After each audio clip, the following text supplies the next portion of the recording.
Hello everyone. Hello everyone, good evening. Thank you so much for coming out to listen to this.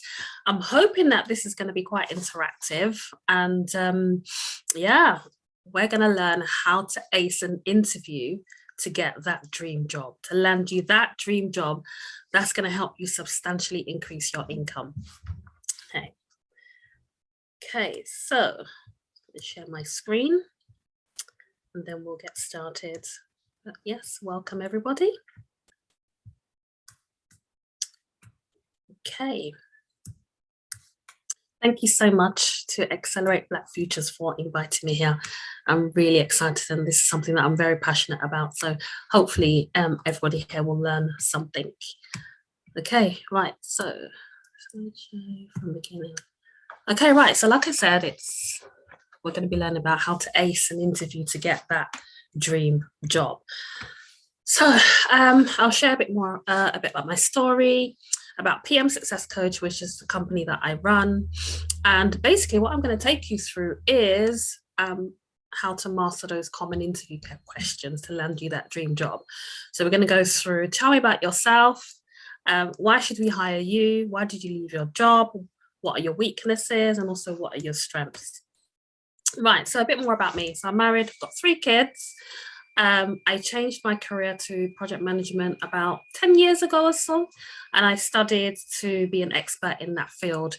I just want to share with you that I wasn't always as confident as I am. I'm not saying I'm overly confident. However, I started out somebody who was extremely shy. If somebody said to me, oh, do a presentation in front of 5 people, I would have said no chance. I would have run a mile. I started out my career in marketing, and I said to myself, I said, Bolanle, you need to develop these soft skills. You need to find something that's going to shake you out of this meekness, this lack of confidence and not being able to do presentation. So I found a mentor and he said, oh, why don't you try project management? So I trained and I studied and I went on various different courses. And what I found was project management brought out these skills that I never knew that I had. You know, with project management, it forces you to be able to mentor, to lead, to train a team. And it was just perfect. I just threw myself into it. Now, while I was on that course, I started working with other people and I was looking for my first project manager role. And so what happened was I started to get good at developing CVs and LinkedIn profiles. So I had other people coming to me, wanting me to help them.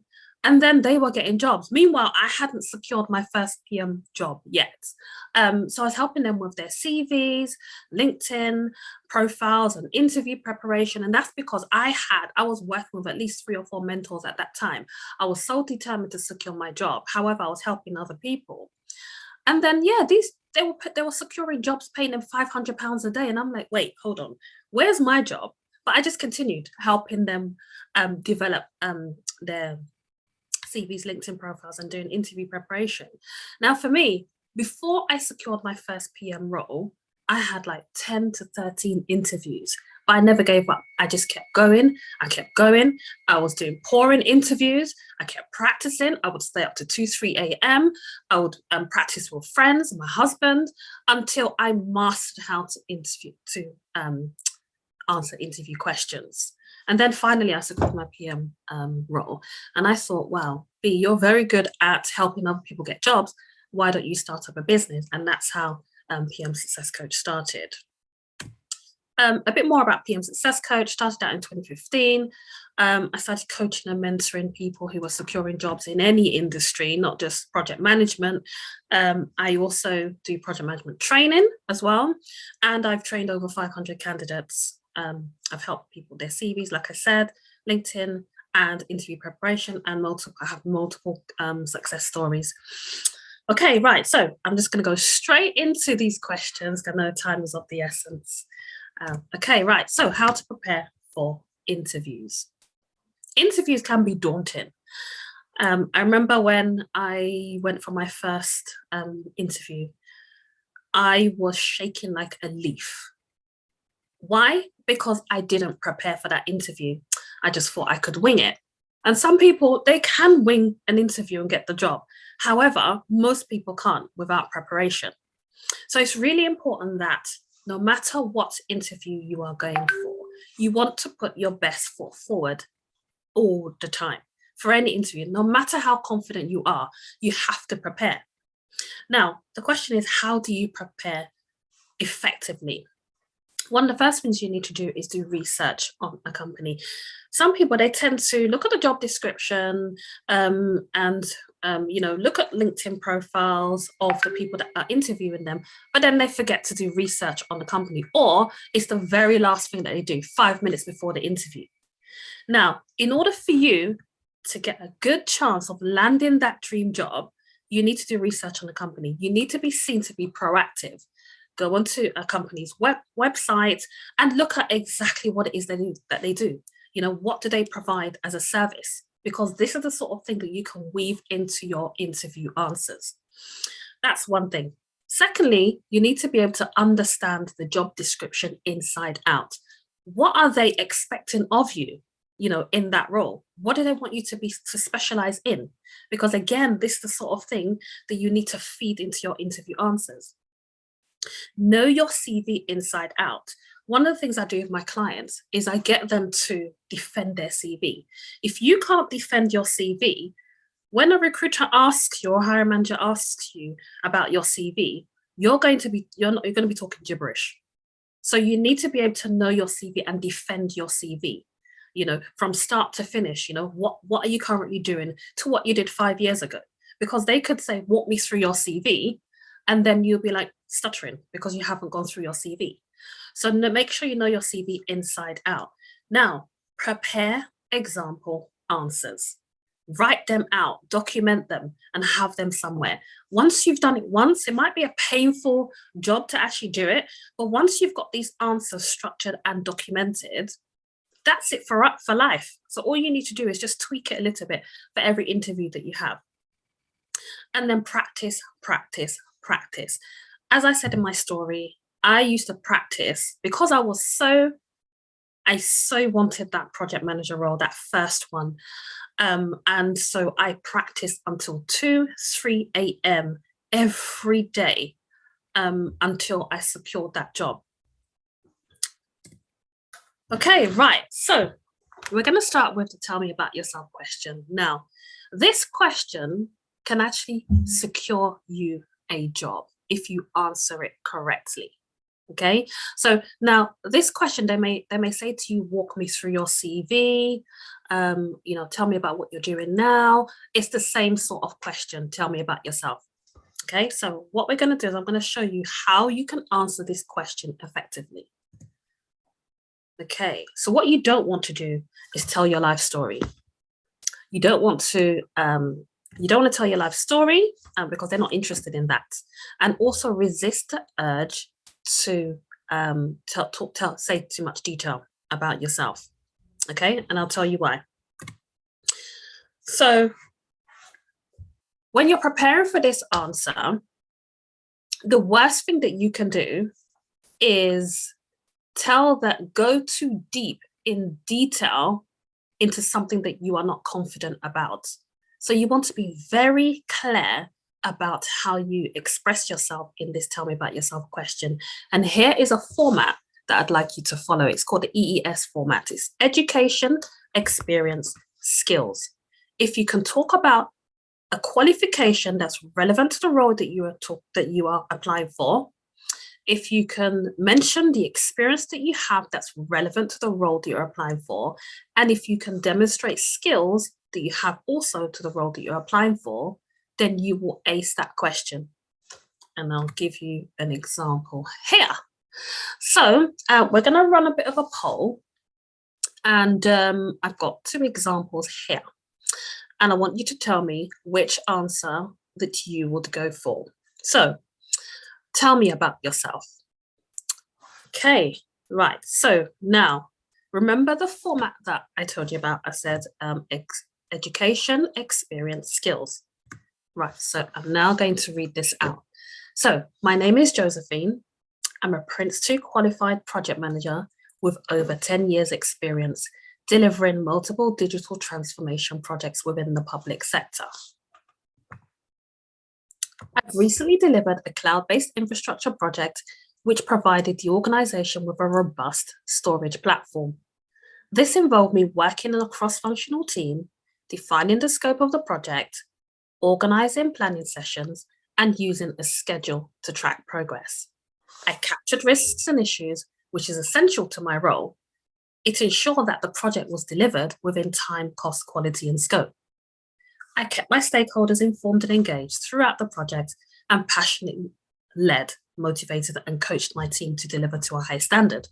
My desire is to secure something more challenging, and I believe my skills and experience is well suited to this role. I'm confident that I will be an asset to this organization. Okay, so that's one answer. You might want to take a screenshot of this page. Okay, right, answer B. My name is Josephine. I'm married with 3 children. I absolutely love horse riding and won a chess award in my final year of secondary school. I just split up my partner, so I'm just looking for a job that will give me a bit of stability. This role sounds interesting, and I think I should just give it a try because I have nothing to lose. So which answer would you go for? A or B? Okay, so. All right, so just answer on a poll, A or B. I made it really, really easy, didn't I? Oh, okay, we've got a few Bs. Okay. All right, so what I'm going to do is I'm going to explain why, what's the answer and why. Okay, right, so I'm going to go back to the format that I asked you to follow. Okay, right, so most of you said A. Okay, so that's good. And you're correct. You're right. Okay, right. So I said, if you can mention education, experience, and skills, then you will definitely go a long way with answering that question correctly. Okay, right. So now, in terms of the first E, which is education, as you can see in the first line here, I mentioned that I'm a Prince 2 qualified project manager. That ticks the first E, which is education, because in the job description, the likelihood is if it's for a project manager role, they would expect you to have the very basic qualification for project management, which is Prince 2. So that in itself, you know, they'll be happy to see that because it means that you definitely tick that box for that role. Okay, so I said I'm a Prince 2 qualified project manager with over 10 years experience. So we're now going into the second E, which is experience. A qualified project manager with over 10 years experience delivering multiple digital transformation projects. Now, if the job description is saying that they would like you to work on digital transformation projects, can you see how I've incorporated this into the answer? Again, that's another tick box for you. If that keyword has been incorporated into the job description, then you've won some brownie points there. Okay, so it's all about incorporating the right keywords that are within the job description. Okay, now if you look also on that line, I've mentioned that I've worked on multiple digital transformation projects within the public sector. Not only have I mentioned the sort of projects that I manage, I've also mentioned that I've worked within the public sector. Now, where I'm going with this is that the keywords that are within this answer are from the job description. There are keywords within the job description which have been incorporated into this answer. Now, the key thing here is that I've specifically focused on a particular project that I worked on. Okay. And so I'm going to go back to the next line, and it says, after I've talked about the number of years of experience that I have, okay, the projects that I've worked on, the industry that I've worked in, I then go on to say, I've recently delivered a cloud-based infrastructure project. Now, in the job description, if it says that, oh, we're looking for a project manager that's worked on cloud-based infrastructure, don't you think it would be a good idea for me to talk about that project as well? Again, they're going to be thinking, oh, wow, she's perfect. You know, she's worked on a cloud-based infrastructure project. That's exactly what we want her to come and do in this role. So I'm hoping that this is resonating with you. So remember, you're looking at the job description and you're incorporating the experience that you have that relates to the keywords that are in the job description. So I've recently delivered a cloud-based infrastructure project which provided the organization with a robust storage platform. Now, there are some job descriptions that actually tell you what they want you to do. They'll tell you that, okay, we're looking to develop a cloud-based infrastructure storage platform within the next 6 months. Again, look at the way I've incorporated it. Now, I then go on to talking a bit more about what working on this project involved me doing. So this involved me working in a cross-functional team, defining the scope of the project, organizing planning sessions, and using a schedule to track progress. I captured risks and issues, which is essential to my role. It ensured that the project was delivered within time, cost, quality, and scope. I kept my stakeholders informed and engaged throughout the project and passionately led, motivated, and coached my team to deliver to a high standard. My desire is to secure something more challenging, and I believe my skills and experience is well suited to this role. I'm confident that I will be an asset to this organization. So just to round this answer up, all of those things there are things that are required within the job description. And then what I've done is incorporated it into the answer by giving a particular project that I've worked on, which I know their ears are going to be open thinking, oh, wow, that's exactly what we want her to do. Now, my mentor said he secured a job just by answering this question. So that's why I tend to teach people how to answer this question, so that they're able to kind of hold their own in an interview. And it could be that you get the job, you know, or it could be that it could be that it's an agency that asks you the question. It could be the hiring manager. Whichever way, this question is the one that you should be able to answer just like that. Because if you get a call from an agency, the first thing they're going to say is, tell me about yourself. So you should have this answer ready at the tip of your tongue at all times when you're looking for a job. Right. So obviously, I'm not even going to go into this. This is just, it doesn't say anything about the job. It's talking about your life history, which I said is what you don't do. So yeah, let's just forget about this one. This is obviously the wrong answer. Okay, right. So why should we hire you? Now, this question is quite interesting because, again, people can say all sorts of stuff around this, but what you don't want to do is tell the interviewer that you are desperate for a job to pay your bills, obviously. Now, in preparation for this answer, again, what you need to do is carry out research on the company, look at all their activities on social media, so look on their LinkedIn page, look on their website, and just make yourself knowledgeable about exactly what it is that they do. Understand their current challenges and their pain points, go through the job description in detail, match your experience to the job description, similar to answering a tell me about yourself question, really. And then what you want to do is highlight that you are the solution to their problem. And I'll show you an example. So again, I want you to use the poll to select the right answer. So I'm just going to read this out. So I understand that this role requires experience in planning, capturing risks, and reporting. Whilst working at HMRC as a PMO manager, I successfully delivered a project management office. This involved me working in a cross-functional team, establishing project management best practices, creating templates for reporting, and putting governance in place.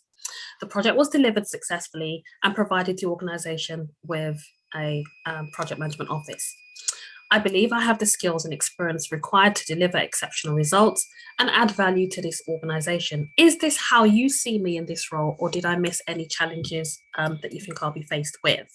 So that's the first answer. And second answer, B, is I really need a job that pays me well. I'm so fed up of earning small change. All my friends are earning a much higher salary than me. I know I shouldn't compare myself to them. but getting this job will help. If you give me the opportunity, I'll do the best.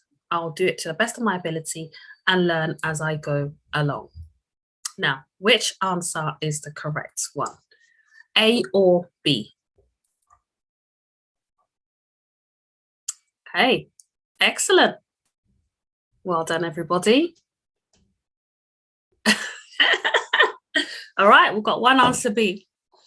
Okay, so again, I'm going to go through this and explain to you how you should answer this question. But well done. The answer is A. Okay. Okay, right. So let's go back to this. Oops. Okay, right. So why should we hire you? Okay. Okay, right. So I understand that this role requires experience in. So what we've done in the first line is the first thing, I said that you should do is look at the job description as always. What you want to do is identify some key bullet points, some key things that they require you to do. And what you want to do is weave that into your answer. You want to show that you understand what the role requires you to do. Okay. And you want to show that you have the experience to do the job. So, of course, it makes sense to incorporate this into your answer. So, look at the first few things on there: planning, capturing risks and issues, and reporting. So, I understand that this role requires experience in planning, capturing risks and issues, and reporting. So, imagine this is in the job description. Don't you think they'll be like, wow, she's read it. She knows exactly what this job requires her to do. Then I start saying that I worked at HMRC as a PMO manager. So imagine the role is a PMO manager role or PMO director role that you're applying for. They know that you have the experience because your previous role was that. And then I'm talking about successfully setting up a project management office. Yeah. So imagine the job description says, that we're looking for a somebody who's able to set up a project management office. Okay, I've just mentioned that. This involved me working in a cross-functional team. So, in the requirements section or the job specification section of the job description, it would say that, we want you to be able to work in a cross-functional team.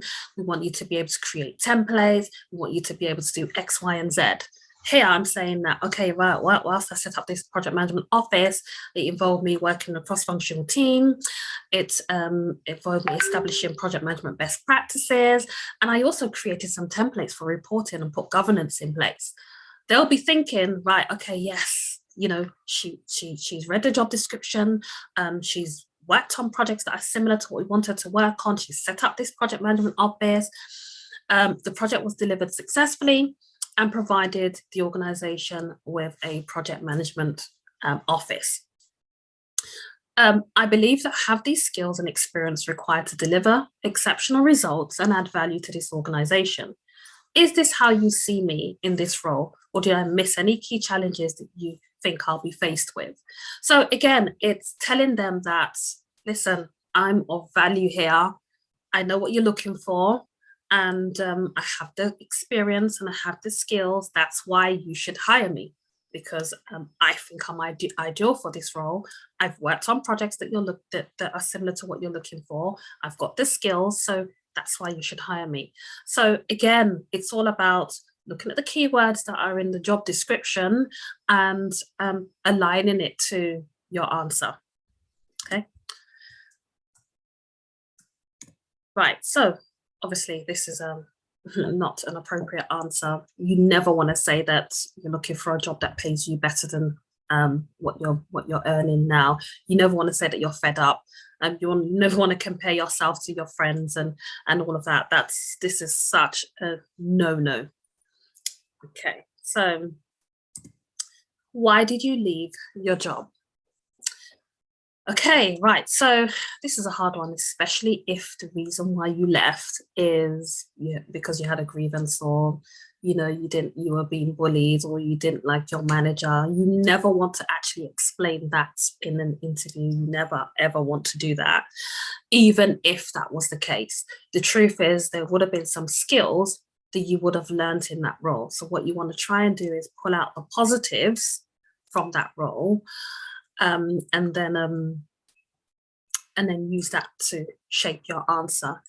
There could be a situation where you were made redundant. Again, you want to look at the positives and bring that into your answer. You don't want to say, oh, because I got made redundant. No, that wouldn't be an appropriate answer. So what you don't want to do is put down your ex-employer, discuss pay, or share personal information. Okay, right. So what you want to say is that, again, you've got X number of years experience, you've grown, you developed your valuable skills, and you're ready for a new challenge, and that you believe you have the skills that will be appropriate for the role. Okay, right. So here's example A. Why did you leave your job? Okay, right. So I have over 10 years experience working as a HR manager and have developed some valuable skills, which I believe would be of use in this role. Looking at the job description, the experience the role requires aligns with the experience that I have. I am ready for a new challenge, and I'm confident that I will be able to add value to this organization. It's short and sweet. If they want to ask you more questions, they can ask you after that. But this is a sensible answer. But let's look at the next one.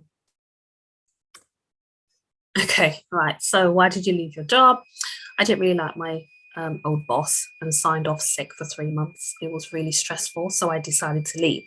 I have a much better frame of mind now, and I'm ready to take on a new job. Looking at the job description, I think this is perfect for me. Again, what would you say was the right answer? A or B?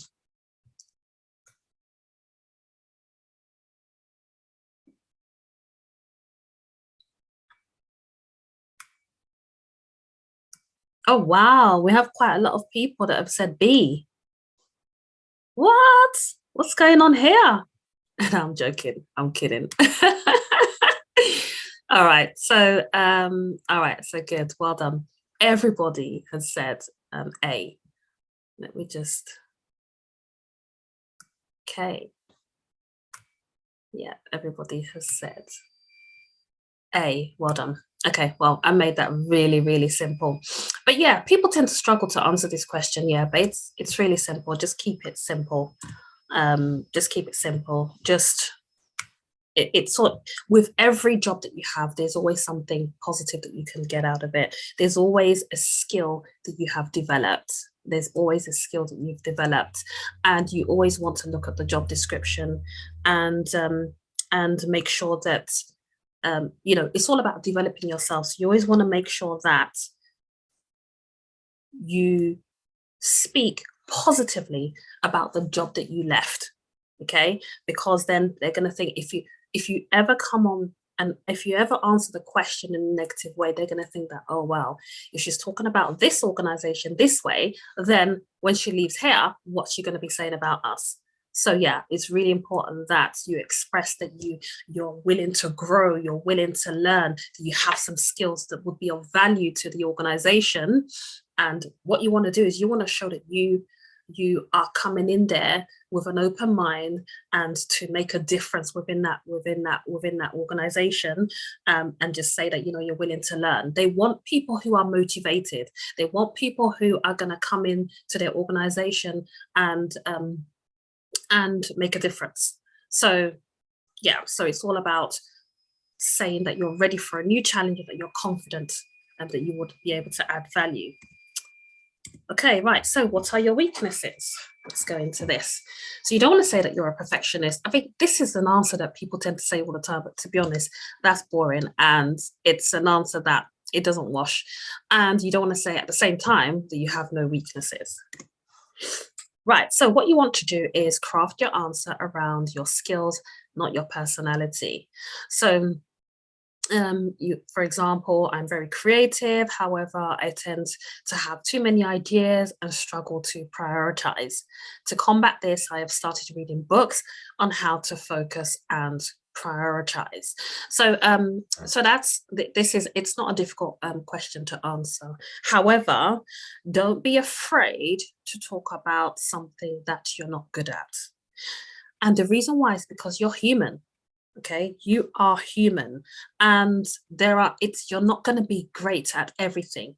However, what you don't want to do is say that you have a weakness, which is something that they are expecting you to be an expert in. So for example, if the role so look at this answer, for example. I'm very creative, however, I tend to have too many ideas and I struggle to prioritize. If in the job description it says that you need to be able to prioritize, then this answer would not be the right answer to give, obviously, because then it would just show them that actually she's not going to be able to cope with this. She's not going to be able to cope with this. This role requires her to be able to be super organized and to be able to prioritize her time. And if she is saying that this is a weakness, then we're going to struggle with her in this role. So you don't want to say something like that. You want it to be far removed from the role that you are applying for. So now, when you do explain the weakness, whatever it is, you need to make sure that you are doing something about it. So here I've got here to combat this. I've started reading books on how to focus and how to prioritize. It's showing that this speaks volumes, because it's showing that you're not just leaving that weakness, but you are intending to improve on it. So you've used your initiative and you're reading books on it because you want to be able to get better at it. Yes? Okay, so that's quite straightforward. Now, what are your strengths? Okay, right, you don't want to exaggerate and say that, oh, you're the best at everything. What you want to do is do research on the company. Again, this one takes a bit more thinking around how to answer it. So do research on the company and look at what their company values are. You want to read and digest the job description, look at some articles, okay? And eventually what you want to do is you want to be able to align your strengths to something that they require of you within the job description. So what you want to do is, again, scan through social media channels, look at their LinkedIn profile. You know, what are their values? You know, what are the sort of things that they do? Make a list of qualifications, skills, and experience that you have that match what their requirements are. Show that you're passionate about the role and demonstrate that you are a solution provider, similar to how to answer the other questions. Now, if you had gone onto the website and you've gone into the mission values page and you read something that says that, that company is known for helping the community, raising money for those that are in need or for children in need, etc. One of the things that you can say is that your strength is you're quite passionate about helping and supporting people within the community, and that you've worked on various, you volunteer for various different charities, and you usually raise money for communities and for children in need, etc., etc. Now, that would speak volumes if the values within the organization is to help the community, because then that means that you would be the ideal fit for that organization. It would show that, okay, because with organizations, what they do is they try to look at the personality of the person that they're interviewing. They may not necessarily have the most experience. They may not necessarily have all the right skills, but if they have the values that align with the company's values and missions, then you would seem like the perfect fit. However, you're not going to know that until you've done research on what the company is all about and what their values actually are. So that's how I would go about doing that, because then you would just slot in perfectly into that interview and they'll be thinking, okay, right, we need somebody like this on our team, you know. So yeah, so it's all about looking for a strength that aligns to what's in the job description or what you've seen or what you've read about them. Okay. All right. And I think that's the last one. Yes, I think that is the last one. So now on to questions. So over to you, Winnie. Or who's... No, it's me. Hi, Hi. Bucky. Hi, Bucky. Thank you so much, Bolanle. No problem at all. I think that was a great practical session in terms of some of the questions that we tend to get over and over. So it's great to have some examples of how to tackle them. We've had a few questions come through the chat, so perfect timing that we've got quite a bit of time to go through that. The first question we have is, job descriptions they normally have a list of things that jobs focus on. How do you determine what's most important to what's least important? So I know in one of your examples, you kind of shared some of the things that they would have put on there. And sometimes, you know, this person's right, there'll be a long list. How do you kind of determine which one's most important and which one's least, so you know which ones to feature in your response? Okay, all right. So to be honest, everything on a job description is important. It's there. It's there because they want you to have that. You know, they don't. I don't believe that they order the things on the job description in order of importance, unless they would normally say essential and desirable. So in the essential list, those are the things that they absolutely want you to have. In the desirable list, it's things that you can have it, but you don't have to in order to be able to secure this job. So that's very simply looking at if they don't have an essential list or desirable list, that means that they want you to have everything on it, or at least majority. But how you know what's more important and is not important is if they clearly state it. Otherwise, always assume that everything on that list is important. Absolutely, that's great. And I think you're right. They do have the essentials, which is your core, and then the desirable that helps you stand out. But bear in mind, if they've asked you to interview, then obviously you've been selected from a pool already. So it's about highlighting what attracted them in the first place. Perfect. Exactly. We've got another question, and I knew we would get more around this. This is about the age-old question of why are you leaving, or why are you thinking about leaving your firm? And this question is saying, if the company insists on knowing the reason why you left, and assuming it was because maybe you were in a hostile environment, whatever, you know, that may be, what would be the best approach? Okay, so is this if the organization you're applying to know why you left your previous company? Well, I think the question's assuming that they're wanting to find out more, because I know you talked about perhaps you say things like you're looking for something more challenging, but you know, in certain situations, that role you're going for is a sideways step. So it's like more challenging, but this is exactly what you were doing before. Why are you moving? How do you then upsell that rather than just saying I'm looking for something different? Because I totally understand the question. It's that it's the same level of role, it's the same challenge. You know, why do you want to leave where you are to do this? And you can't kind of sell it without saying I'm not happy where I am. So how do you say that in the most disruptive manner? Okay. All right. So it depends, really. It depends on how long you've been working in that role. So, for example, if you've been working in that role for 5 years and you've moved, but it's not a level up, it's the same level, but it's a different company. Again, how did I explain how to answer this? It's the reason why you're leaving. You would have developed a lot of experience from that current role. There's nothing wrong with moving to a different organization. You're going to be dealing with different stakeholders. You're going to be dealing with different people. It's a different, if just the sheer fact that you're moving to a different organization it's a different role. So what you're doing is you're bringing the experience that you've gained from that role to make a difference within this organization. You could walk into this organization and it could be that they don't have processes and systems in place that you were very, very good at managing in your previous role. So what you want to highlight in this answer is that you're bringing a wealth of experience and knowledge that you believe would be of good value to this organization. Simple. Right. Absolutely. Yeah. You know, to that though. So the follow-on question is, what if it's an internal role where they can literally pick up the phone and talk to your current manager? What do you do in that situation? Okay, right. So again, it's the same thing. You do not want to focus on the negatives. It doesn't matter what happened in your previous role. You're going to still sell the skills that you learned in that role, and you're going to bring it to this new department.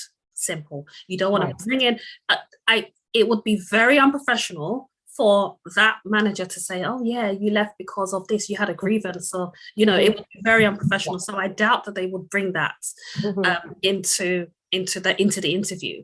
All you need to do is sell yourself and your skills. And again, what you're doing is you're bringing the skills that you've learned in your previous role and you're saying that, listen, this is what I've learned in this role. I'm ready for a change in this department. I've been in that department for a while now, and I'm ready for a change. And so I've got these skills that I believe will help me add value to this department. And there's nothing they can say to that. If they don't, if at the back of their mind they're thinking, she had a grievance with that boss or whatever, then that job's not, then they wouldn't hire you, and then that's a cue to leave. So again, you're coming in there with a positive mindset, selling your skills and experience that you've learned in your previous role, irrespective of if it's internal or not. Perfect. So basically stay positive, right? It's all about the skill set and the role. That's it. Not kind of focusing exactly. You're not bringing anything personal into the interview at all. And they shouldn't either. And if they do, that's very unprofessional. Exactly. And it's a good shout, because a lot of people think if I go in and say, oh, my manager was this or everyone else was that, then they'll understand. But you just want to keep it focused on your role. And exactly. Absolutely. Perfect. Right. We've got a couple of questions. How do you explain having a number of short duration roles in your CV to an interviewer who's looking for someone to stay long term?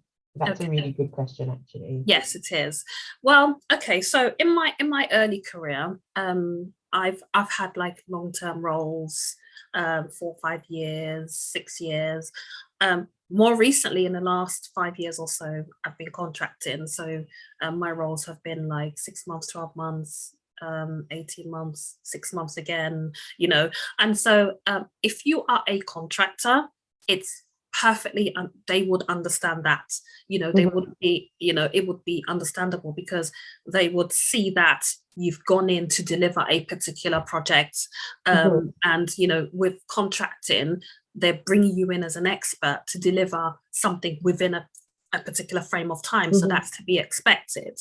Now, that's if you are a contractor. Now, if you are just somebody that's unable to hold down a job, again, it's all about focusing on the positives. I'm just thinking about a recruiter that would say to you, it'll be funny for a recruiter to say to you, why are you jumping from job to job? I can't imagine them asking that question, but they might ask that question. Oh, they will. They will. They do. And if they do, you could say that, you're somebody who likes a good challenge. You love a good challenge, and they can't really fault you for that. If they don't want to recruit you because of you saying that, then it's not the role for you. My thing is, don't fret. If the job is not for you, it doesn't matter. Just move on to another. There will be somebody out there that would hire you. As long as you can sell your skills and what you did and what you delivered in that role, then you should be fine. You just need to be confident. If you go into the role and you're sounding nervous because they asked you that question, then you've got some confidence building that you need to do, because you need to be able to sell every single job you've done with confidence. Yes, I was only there for 6 months. However, I made a difference while I was there, So it's all about, again, being positive and selling yourself with confidence, irrespective of you being in a job for 3 months or 6 months. As long as you can explain what you did there and the value that you added there, then you're good. Yeah. And I guess the only thing I would add to that, because that's a great answer, I think it's knowing that you can get that question and expecting it. And even if they don't ask, when they do the whole tell me about yourself and you're doing the chronological, but even if you've got a gap where you didn't work, instead of trying to hide it, own it and say, I took some time out and focused on what I wanted to do. Exactly. Or I did this for 6 months. It was a maternity cover, and then I decided to do something else. Or exactly. Just tell the truth. Tell the truth. It's the truth, and it's being confident about it. Exactly. And the pandemic has taught us anything. Exactly. People have moved really through, because you haven't been able to get a sense of the organization because it's all virtual, and then when you get in there, you're like, oh, I don't actually think this is helpful. And then you exactly. A lot more open. To the people who've just moved recently, because people are doing the whole try before you buy because there's just so much. Exactly. Exactly. Own it. It's not a bad Exactly. thing. Own it. Just tell the truth. Tell the Exactly. truth. And then also one thing I've learned is that, you know, be your authentic self. Absolutely. You have to be your authentic self. That's one thing. In my early career, I was trying to be somebody else. I was timid. I was this. Now, the way I laugh is the way I laugh. The way I joke is the way I joke. If I don't find something funny, I won't laugh. If I find something funny, I won't laugh. Just be you. Just be you. Because the thing is, when you're you, you're more likable. If you try to be somebody else, you will come out as not being confident. When you're yourself. Oh, you have to stay that fake person. If you do get the job, then you have to stay that fake person. Exactly. And that's hard work. As you're there, and that's half the problem. That's half the problem. Exactly. That's hard work, trying to be somebody else. Just be you, honestly. When I discovered that, oh my God, it freed me so much. You just want to be you. Don't try and be somebody else. Don't try and be as professional as somebody else. Just be you, especially being you know, in this era that we're in, and in the Black community as well. The best thing that you can do is be your authentic self, because you're just going to be giving yourself work trying to be somebody else. Yeah, absolutely. It's perfectly fine being you. Absolutely. You're so right. And the next question actually leads on from that, because it talks about, you know, at the end of an interview when they say, have you got any questions? Because I always stress to people, the interview is a two-way process. Everyone prepares, oh, they're going to ask me questions, but you forget that you're selling your life to these people. You're going to be spending 8-9 hours a day working with them. It's almost like a marriage. You best be asking questions before you jump in. So exactly. What questions should they be asking at the end of an interview? So at the end of an interview, there are lots of questions that you can ask. Now, my famous question, and I love this, and you have to be brave to answer this question, is by saying, you know, there are a few ways that you can answer this question. It's following on from this interview, is there anything that you would like me to clarify? Or are there any reservations that you have? And if so, I'd be more than happy to answer that question now. So some people are kind of scared to answer that question, because I've asked that question and an interviewer has been perplexed, because I'm saying to you, we've just had this interview. Is there anything that you'd like me to clarify? Or do you have any reservations? Because then that's them saying, well, I don't think that you've got enough experience in X area. And that then gives you an opportunity to say, oh, well, yes, actually, I worked on this project. And so I do have experience here. So it's you being brave, because you're asking them, because a lot of times if they don't select you for if they don't, you know, move you on to the next stage of the interview process, it's because there's something they're not sure about. So this gives you an opportunity to ask them, okay, do you have any reservations? Is there anything that you'd like me to clarify?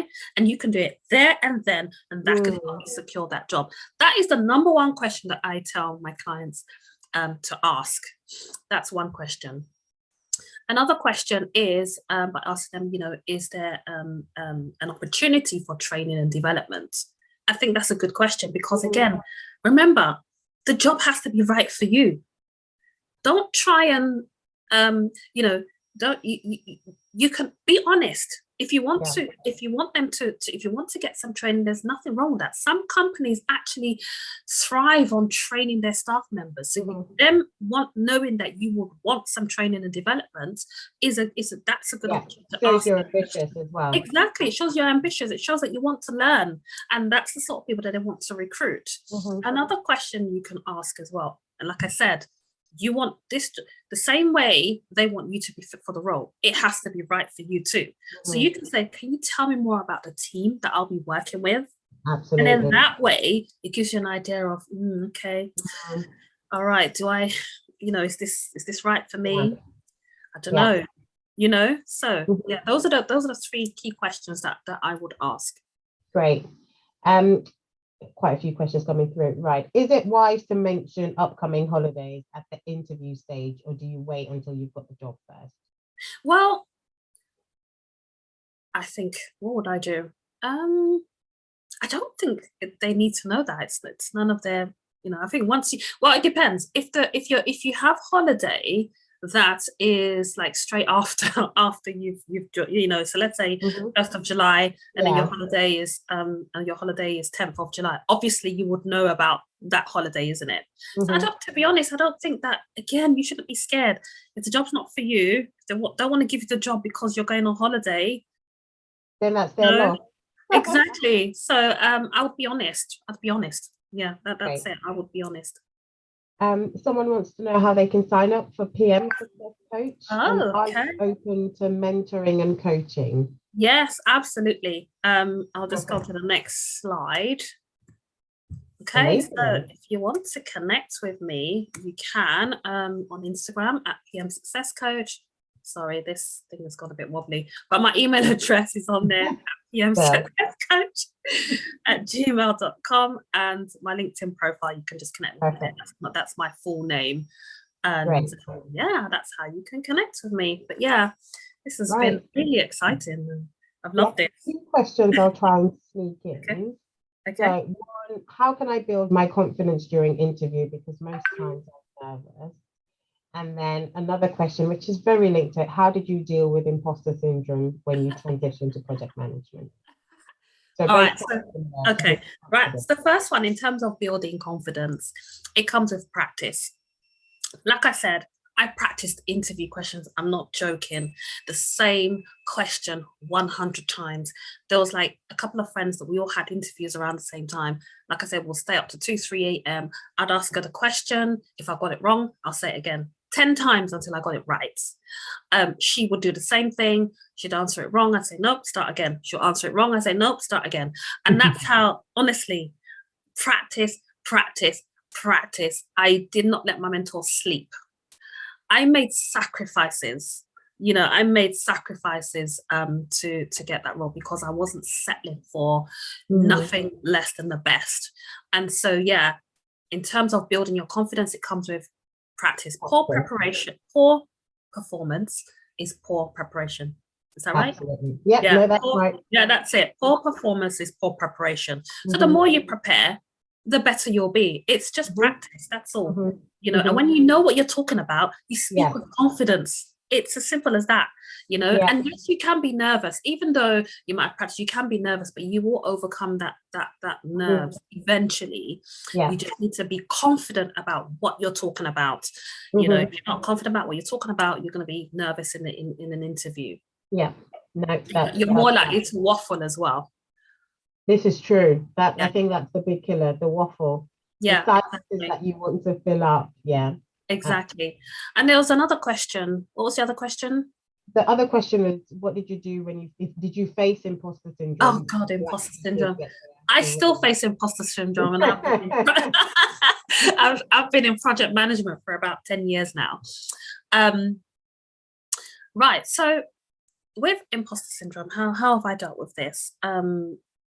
Usually it's when you start getting imposter syndrome, you start thinking that you're not good enough for the role that you're good enough for the role that you're working in. They're paying you lots of money, and you're like, gosh, it's like you feel like you're you feel like you're a fraud. You feel like you're a fraud. They're paying you all this money, and you feel like you're not good at what you're doing. Do you know what? My advice is get really good at what you're doing. It's a mindset thing. If you're feeling that you've got imposter syndrome, that means that you feel like you're not doing that role to the best of your ability. You need to go back to the reason why you got that job. The areas that you are very good at, do them well. The areas that you are unsure about, go and do research, online learning, go on YouTube, and make sure you get good at what you're doing. It's a mindset thing, but you need to make sure that's the mindset, it's a mindset thing. So you are good at what you're doing.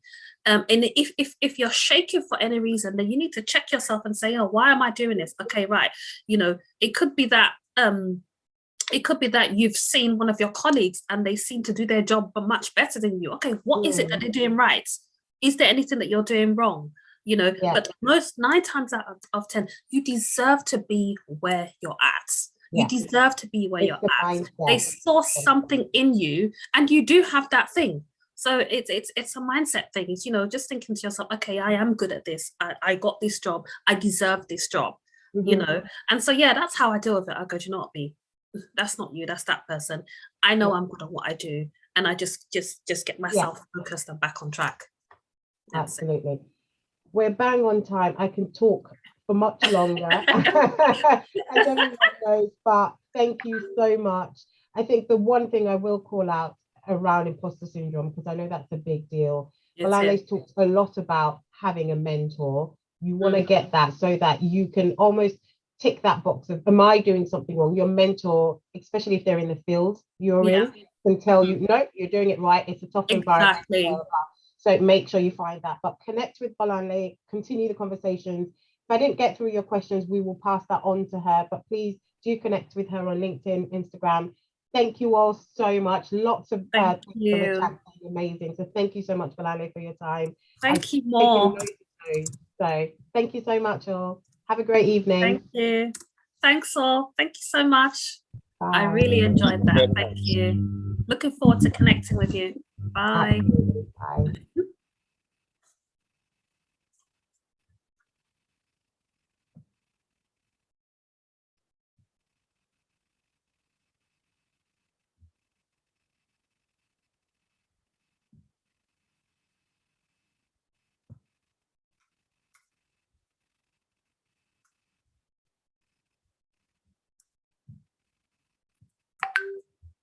Okay. I'll do this. Stop sharing.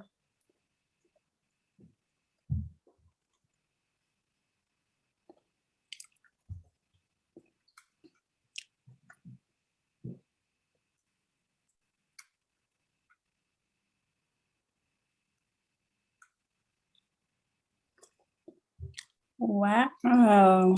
Well done, Auntie B. That was incredible. Oh, no, wait, it's still recorded. Are you going to edit it? Yes, yeah. Don't worry. Right. Oh,